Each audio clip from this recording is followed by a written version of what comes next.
Une mentalité forte sera toujours plus impressionnante qu'un corps fort. Effectivement, pour développer un corps fort, il faut potentiellement de la mentalité, mais partons du principe que si tu vois deux personnes, elles sont confrontées à la même intensité d'épreuve, si je puis dire, mais que tu vois quelqu'un qui n'a pas spécialement un corps de fou, mais qui a une mentalité incroyable, et à contrario, un mec, il a l'air gainé, il a l'air costaud, il a l'air fort, physiquement parlant, mais qui finit par craquer, tu vas vite te rendre compte que le mental sera beaucoup plus impressionnant que le corps en lui-même. Il vaut mieux avoir les deux, c'est-à-dire le mental et le corps, de construire les deux.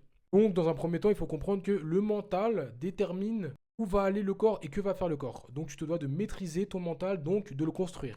Il est important de se forger un caractère, de se forger un ego. Construire un corps, c'est bien beau. Aujourd'hui, il y a plein de personnes, ils ont des corps Instagram, ils se prennent en photo pour je ne sais quelle raison, ils veulent le montrer, alors que en soi, ils ont des mentalités pas forcément correctes vis-à-vis de leur corps, si je puis dire à proprement parler. Alors qu'à contrario, il y a des personnes qui ne pèsent pas de mine et pourtant, elles ont un mental d'acier. Et ça, c'est le plus important. Tout commence par la mentalité. Forge ton mental, tu vas réussir à développer ta vie au fur et à mesure. Tu dois comprendre que pour faire les choses correctement dans ce monde, il faut passer par un apprentissage qui peut parfois être douloureux. Douloureux parce qu'on a tendance à fuir tout ce qui est épreuve. Qui dit épreuve dit forme de responsabilité vis-à-vis de ses compétences, de ses capacités. Développe tes capacités en prenant conscience d'elles. Si tu es nul, c'est pas grave. Tout le monde est nul. Tout le monde a commencé nul. Pars du principe que pour développer tes compétences, tu dois déjà accepter l'échec. C'est important. L'échec, ça fait partie de l'apprentissage.